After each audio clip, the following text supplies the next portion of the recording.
Alright, we're moving on quickly to chapter 9. In chapter 8,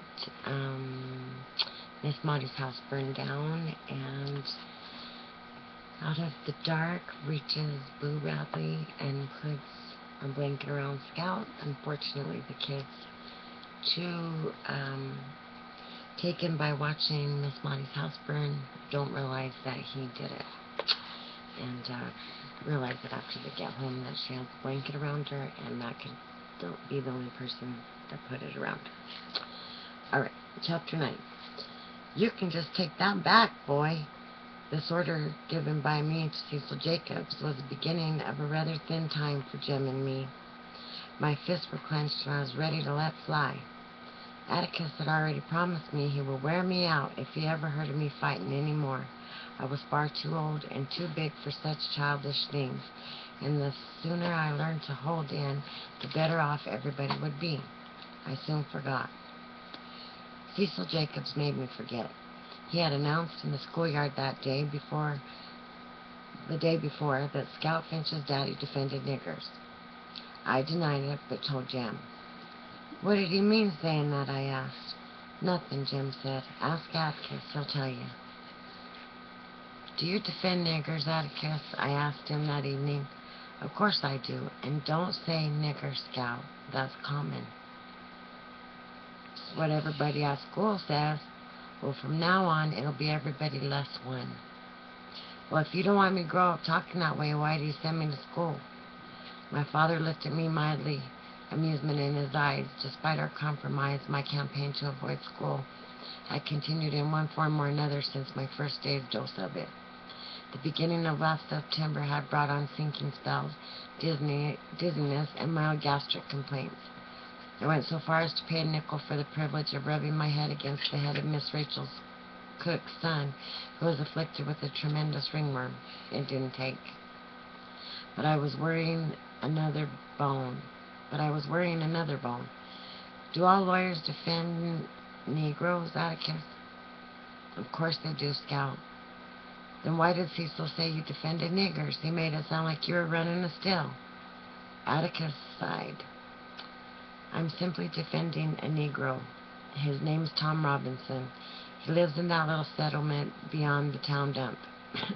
He's a member of Calpurnia's church, and Cal knows him well. She says they're clean-living folks. Scout, you aren't old enough to understand some things yet, but there's been some high talk around town to the effect that I shouldn't do much about defending this man. It's a peculiar case. It won't come to trial until summer session. John Taylor was kind enough to give us a postponement. If you shouldn't be defending him, then why are you doing it? Well, for a number of reasons, said Atticus. The main one is if I didn't, I couldn't hold up my head in town. I couldn't represent this county in the legislature. I couldn't even tell you or Jim not to do something again. You mean if you didn't defend that man, Jim and me wouldn't have to mind you anymore? Well, that's about right. Why? Because I could never ask you to mind me again. Scout, simply by the nature of the work, every lawyer gets at least one case in his lifetime that affects him personally. This one's mine, I guess. You might hear some ugly talk about it at school, but do one thing for me if you will. You just hold your head high and keep those fists down, girl. No matter what anybody says to you, don't you let 'em get your goat.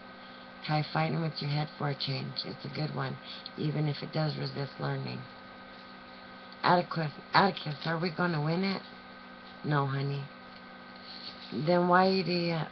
Well, simply because we were licked 100 years before we started is no reason for us not to try to win, Atticus said.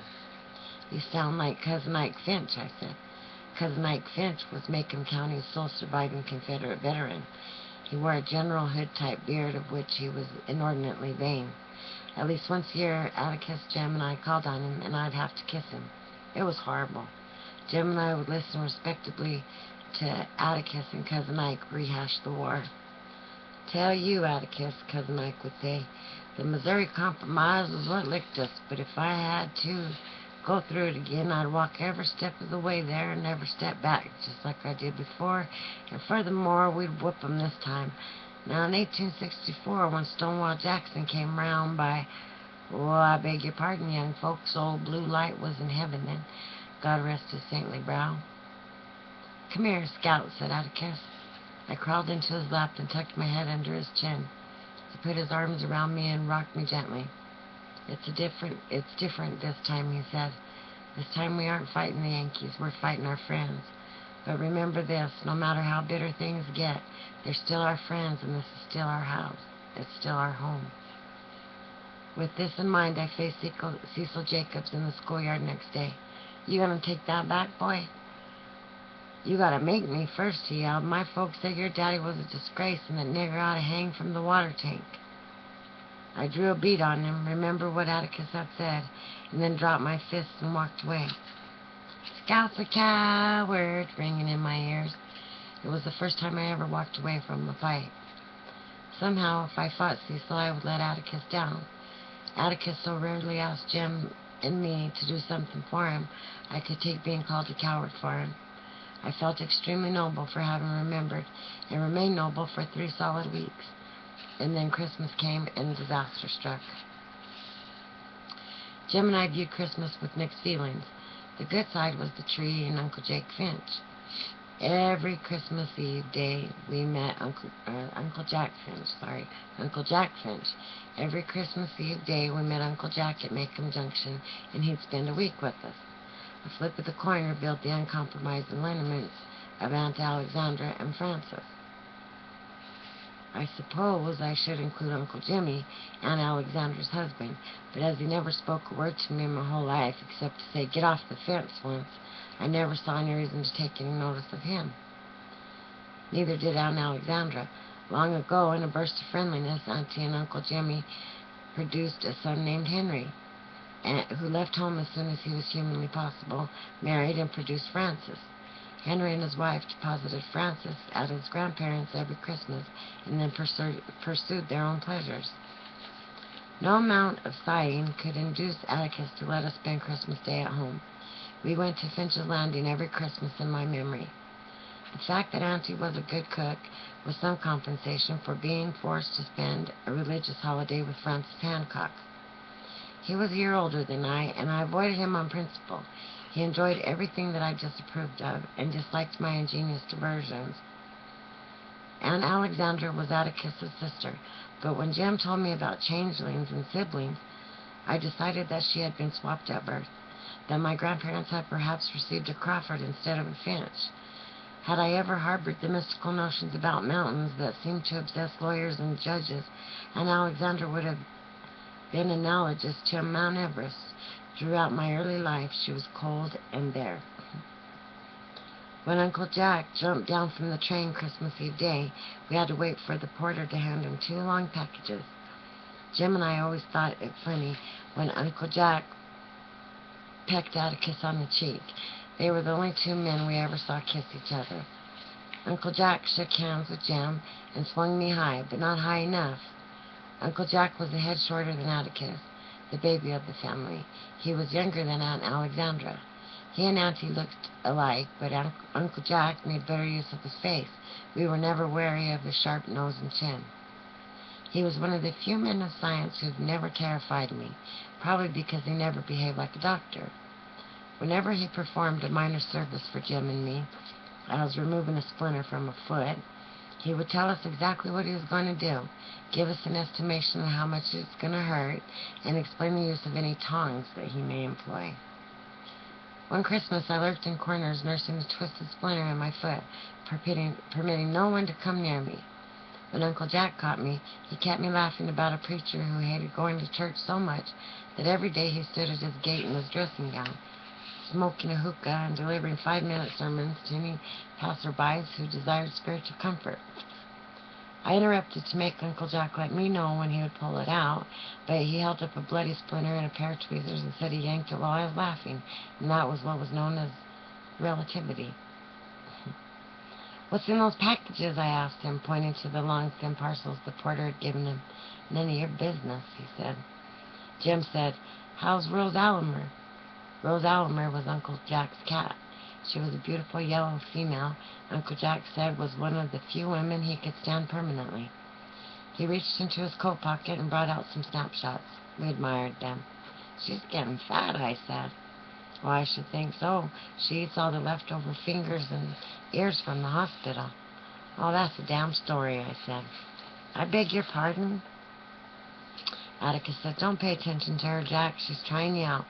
Cal says she's been cussing fluently for a week now." Uncle Jack raised his eyebrows and said nothing. I was proceeding on the dim theory, aside from the innate attractiveness of such words, that if Atticus discovered I had picked them up at school, he wouldn't make me go.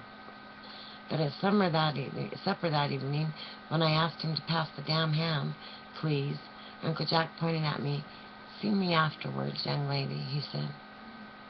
When supper was over, Uncle Jack went to the living room and sat down. He slapped his thighs for me to come and sit on his lap. I liked to smell him. He was like a bottle of alcohol and something pleasantly sweet. He pushed back my bangs and looked at me. "You're more like Atticus than your mother," he said. "You're also growing out of your pants a little." "Well, I reckon they fit all right. You like works like damn and hell now, don't you?" I said, "I reckon so." "Well, I don't," said Uncle Jack. "Not unless there's extreme provocation connected with them. I'll be here a week, and I don't want to hear any words like that while I'm here. Scout, you'll get in trouble if you go around saying things like that. You want to grow up to be a lady, don't you?" I said, "Not particularly." "Well, of course you do. Now let's get to the tree." We decorated the tree until bedtime, and that night I dreamed of the 2 long packages for Jem and me. Next morning, Jem and I dived for them. They were from Atticus, who had written Uncle Jack to get them for us, and they were what we had asked for. "Don't point them in the house," said Atticus when Jem aimed at a picture on the wall. "You have to teach them to shoot," said Uncle Jack. "Oh, that's your job," said Atticus. "I merely bowed to the inevitable." It took Atticus's courtroom voice to drag us away from the tree. He declined to let us take our air rifles to the landing. I had already begun to think of shooting Francis, and said if we made one false move, he'd take him away from us for good. Finch's landing consisted of 366 steps down a high bluff and ending in a jetty.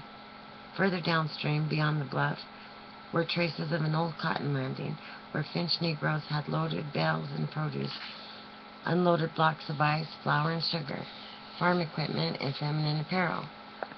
A 2-rut road ran from the riverside and vanished among dark trees.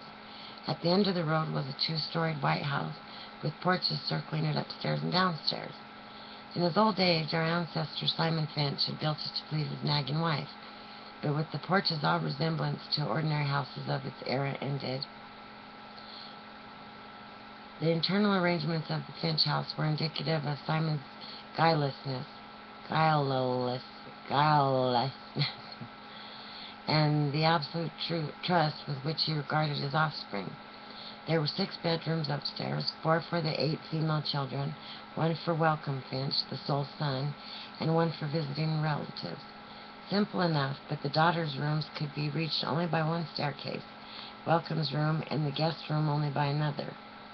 The daughter's staircase was in the ground floor bedroom of their parents, so Simon always knew the hours of his daughter's nocturnal comings and goings. There was a kitchen separate from the rest of the house. Tacked onto it by a wooden catwalk in the backyard was a rusty bell on a pole, used to summon field hands or as a distress signal. A widow's walk was on the roof, but no widows walked there. From it, Simon oversaw his overseer, watched the riverboats, and gazed into the lives of surrounding landholders. There went with the house the usual legend about the Yankees. 1 Finch female, recently engaged, donned her complete trousseau to save it from raiders in the neighborhood. She became stuck in the door to the daughter's staircase, but was doused with water and finally pushed through. When we arrived at the landing, Aunt Alexandra kissed Uncle Jack. Francis kissed Uncle Jack. Uncle Jimmy shook hands silently with Uncle Jack. Jem and I gave our presents to Francis, who gave us a present. Jem felt his age and gravitated to the adults, leaving me to entertain our cousin. Francis was 8 and slicked back his hair. "What'd you get for Christmas?" I asked politely. "Just what I asked for," he said. Francis had requested a pair of knee pants, a red leather book sack, 5 shirts, and an untied bow tie. "Oh, that's nice," I lied. "Jem and me got air rifles, and Jem got a chemistry set. A toy one, I reckon." No, a real one. He's going to make some invisible ink, and I'm going to write to Dill in it. Francis asked what was the use of that. Well, can't you just see his face when he gets a letter from me with nothing in it? It'll drive him nuts. Talking to Francis gave me the sensation of settling slowly to the bottom of the ocean. He was the most boring child I've ever met. As he lived in Mobile, he could not inform on me to school authorities, but he managed to tell everything he knew to Aunt Alexandra, who in turn unburdened herself to Atticus, who either forgot it or gave me hell, whichever struck his fancy. But the only time I ever heard Atticus speak sharply to anyone was when I once heard him say, "Sister, I do the best I can with them." It had something to do with my going around in overalls. Aunt Alexandra was fanatical on the subject of my attire. I could not possibly hope to be a lady if I wore breeches. When I said I could do nothing in a dress, she said I wasn't supposed to be doing things that required pants. Aunt Alexandra's vision of my deportment involved playing with small stoves and tea sets, and wearing the out of pearl necklace she gave me when I was born. And furthermore, I should be a ray of sunshine in my father's lonely life. I suggested that one could be a ray of sunshine in pants just as well, but Auntie said that one had to behave like a sunbeam, that I was born good but had grown progressively worse with every year. She hurt my feelings and set my teeth permanently on edge. But when I asked Atticus about it, he said there were already enough sunbeams in our family, and to go on about my business, he didn't mind much the way that I was. At Christmas dinner, I sat at the little table in the dining room. Jim and Francis sat with the adults at the dining table. Auntie had continued to isolate me long after Jim and Francis graduated to the big table. I often wondered what she thought I'd do, get up and throw something? I sometimes thought of asking her if she'd just let me sit at the big table with the rest of them just once. I would prove to her how civilized I could be after all. I ate at home every day with no major mishaps. When I begged Atticus to use his influence, he said that he had none, that we were guests, and we sat where she told us to sit. He also said Aunt Alexandra didn't understand girls much, because she'd never had one. But her cooking made up for everything. 3 kinds of meat, summer vegetables from her pantry shelves, peach pickles, 2 kinds of cake, and ambrosia constituted a modest Christmas dinner. Afterwards, the adults made for the living room and sat around in a dazed condition. Jem lay on the floor, and I went to the backyard. "Put on your coat," said Atticus dreamily, so I didn't hear him. Francis sat beside me on the back steps. "That was the best yet," I said. "Grandma's a wonderful cook," said Francis. "She's going to teach me how." "Boys don't cook." I giggled at the thought of Jem in an apron. "Grandma says all men should learn to cook, that men ought to be careful with their wives and wait on them when they don't feel good," said my cousin. "Well, I don't want Dill waiting on me," I said. "I'd rather wait on him." "Dill?" "Yeah, don't say anything about it yet, but we're going to get married as soon as we're big enough. He asked me last summer." Francis hooted. "What's the matter with him?" I asked. "Ain't anything the matter with him."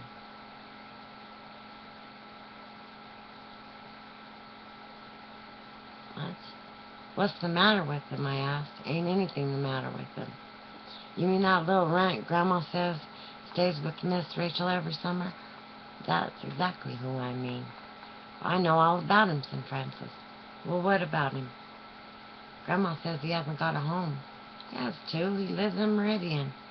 "No, he don't. He just gets passed around from relative to relative, and Miss Rachel just keeps him in the summer." "Francis, that's not so."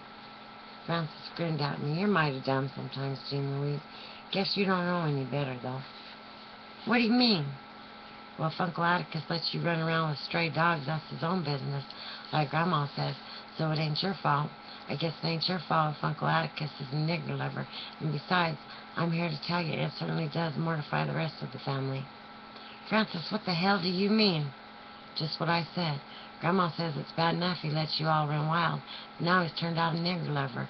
We'll never be able to walk the streets and make him again. He's ruining our family, that's what he's doing." Francis rose and sprinted down the catwalk to the old kitchen. At a safe distance he called, "He's nothing but a nigger lover." "He is not," I roared. "I don't know what you're talking about, but you better cut it out this red-hot minute." I leaped off the steps and ran down the catwalk. It was easy to collar Francis. I said, "Take it back quick." Francis jerked loose and sped into the old kitchen. "Nigger lover," he yelled. When stalking one's prey, it is best to take one's time. Say nothing, and as sure as eggs, he will become curious, and he will emerge. Francis appeared at the kitchen door. "You still mad, Jean Louise?" he said tentatively. "Nothing to speak of," I said. Francis came out on the catwalk. "You gonna take it back, Francis?" But I was too quick on the draw. Francis shot back into the kitchen, so I retired to the steps. I could wait patiently. I had sat there perhaps 5 minutes when I heard Aunt Alexander speak. "Where's Francis?" "He's out yonder in the kitchen. He knows he's not supposed to play in there." Francis came to the door and yelled, "Grandma, she's got me in here and she won't let me out." "What is all this, Jean Louise?" I looked up at Aunt Alexander. "I haven't got him in here, Auntie. I ain't holding on to him." "Yes, she is," shouted Francis. "She won't let me out." "Have you all been fussing?" "Jean Louise got mad at me," Grandma called Francis. "Francis, come out of there. Jean Louise, if I hear another word out of you, I'll tell your father. Did I hear you say hell a while ago?" "No." "I thought I did. I better not hear it again." Aunt Alexander was a back porch listener. The moment she was out of sight, Francis came out, head up and grinning. "Don't you fool with me," he said. He jumped into the yard and kept his distance, kicking tufts of grass, turning occasionally to smile at me. Jim appeared on the porch, looking at us, and went away. Francis climbed the mimosa tree, came down, put his hands in his pockets, and strolled around the yard. "Ha!" he said. I asked him who he thought he was. "Uncle Jack?" Francis said he reckoned I got told for me to just sit there and leave him alone. "I ain't bothering you," I said. Francis looked at me carefully, concluded that I had been sufficiently subdued, and crooned softly, "Nigger lover." This time I split my knuckle to the bone on his front teeth. My left impaired, I sailed in with my right, but not for long. Uncle Jack pinned my arms to my side and said, "Stand still." And Alexandra ministered to Francis, wiping his tears away with her handkerchief, rubbing his hair, patting his cheek. Atticus, Jim, and Uncle Jimmy had come to the back porch where Francis started yelling. "Who started this?" said Uncle Jack. Francis and I pointed at each other. "Grandma," he bawled, "she called me a whore lady and jumped on me." "Is that true, Scout?" said Uncle Jack. "I reckon so." When Uncle Jack looked down at me, his features were like Aunt Alexander's. "You know I told you you'd get in trouble if you used words like that. I told you, didn't I?" "Yes, sir, but—" "Well, you're in trouble now. Stay there." I was debating whether to stand there or run, and tarried in indecision a moment too long. I turned to flee, but Uncle Jack was quicker. I found myself suddenly looking at a tiny ant struggling with a breadcrumb in the grass. "I'll never speak to you again as long as I live. I hate you and despise you and hope you die tomorrow." A statement that seemed to encourage Uncle Jack more than anything. I ran to Atticus for comfort, but he and I had it coming, and it was high time we went home. I climbed into the back seat of the car without saying goodbye to anyone, and at home I ran to my room and slammed the door. Jim tried to say something nice, but I wouldn't let him. When I surveyed the damage, there were only 7 or 8 red marks, and I was reflecting upon relativity again when someone knocked on the door. I asked who it was. Uncle Jack answered. "Go away," I said. Uncle Jack said if I talked like that, he'd lick me again, so I was quiet. When he entered the room, I retreated to a corner and turned my back on him. "Scout," he said, "do you still hate me?" "Go on, please, sir." "Well, I didn't think you'd hold it against me," he said. "I'm disappointed in you. You had that coming, and you know it." "I didn't either." "Honey, you can't go around calling people—" "You ain't fair," I said. "You just ain't fair." Uncle Jack's eyebrows went up. "Not fair? How not?" "You're real nice, Uncle Jack, and I reckon I love you, even after what you did, but you don't understand children much." Uncle Jack put his hands on his hips and looked down at me. "And why do I not understand children, Miss Jean Louise? Such conduct as yours required little understanding. It was obstreperous, disorderly, and abusive." "You gonna give me a chance to tell you? I don't mean to sass you, but I'm just trying to tell you something." Uncle Jack sat down on the bed. His eyebrows came together, and he peered up at me from under him. "Proceed," he said. I took a deep breath. "Well, in the first place, You never stopped to give me a chance to tell you my side of it. You just slid right into me. When Jim and I fuss, Atticus doesn't ever just listen to Jim's side of it. He hears mine too. And in the second place, you told me never to use words like that except in extreme provocation. And Francis provocated me enough to knock his block off. Uncle Jack scratched his head. And what was your side of it, Scout? Francis called Atticus something, and I wasn't about to take it off him. What did Francis call him? A nigger lover. I am very sure what that means, but the way Francis said it, tell you one thing right now, Uncle Jack. I swear before God, I'll sit there and let him say something about it. I swear before God if I'll sit there and let him say something about Atticus. He called Atticus that? Yes, sir, he did, and a lot more, and said Atticus be a ruination of the family, and he let Jim and me run wild. And from the look on Uncle Jack's face, I thought I was in for it again, when he said, well, we'll see about this. I knew Francis was in for it. I've a good mind to go over there tonight. Please, sir, just let it go, please. I've no intention of letting it go, he said. Alexander should know about this. The idea of, wait till I get my hands on that boy. Uncle Jack, please promise me something, please, sir. Promise you won't tell Atticus about it. He asked me one time not to let anything I heard about him make me mad, and I'd rather him think we were fighting about something else instead. Please promise. But I don't like Francis getting away with something like that. He didn't. You reckon you could tie up my hand? It's still bleeding, son. Of course I will, baby. I know of no hand I would be more delighted to tie up. Will you come this way, please? Uncle Jack gallantly bowed me to the bathroom. While he cleaned and bandaged my knuckles, he entertained me with a tale about a funny, nearsighted old gentleman who had a cat named Hodge, and he counted all the cracks in the sidewalk when he went to town. There now, he said, you have a very unladylike scar on your wedding ring finger. Thank you, sir. Uncle Jack. Ma'am. What's a whore lady? Uncle Jack plunged into another long tale about an old prime minister who sat in the House of Commons and blew feathers in the air and tried to keep them there, when all about him men were losing their heads. I guess he was trying to answer my question, but he made no sense whatsoever. Later, when I was supposed to be in bed, I went down the hall for a drink of water, and I heard Atticus and Uncle Jack in the living room. I shall never marry Atticus. Why? I might have children. Atticus said you've a lot to learn, Jack. I know. Your daughter gave me my first lessons this afternoon.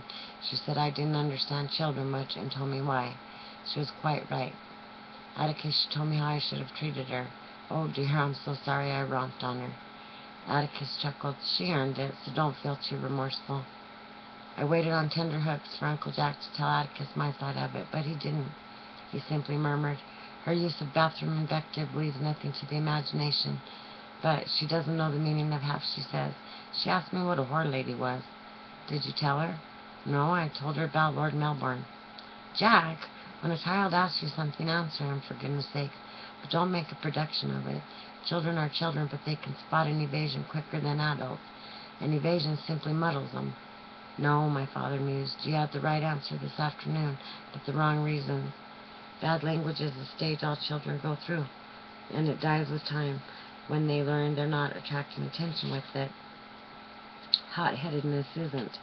Scout's got to learn her to keep her head and learn soon with what's in store for her these next few months. She's coming along, though. Jim's getting older, and she's following his example a good bit now. All she needs is assistance sometimes. Atticus, you've never laid a hand on her? I admit that. So far, I've been able to keep by with threats. Jack, she minds me as well as she can. Doesn't come up to scratch half the time, but she tries real hard. That's not the answer, said Uncle Jack. No, the answer is she knows I know she tries, and that's what makes the difference. What bothers me is that she and Jim will have to absorb some ugly things pretty soon. I'm not worried about Jim keeping his head, but Scout just as soon jump on someone as look at him if her pride's at stake. I waited for Uncle Jack to break his promise. He still didn't. Atticus, how bad is this going to be?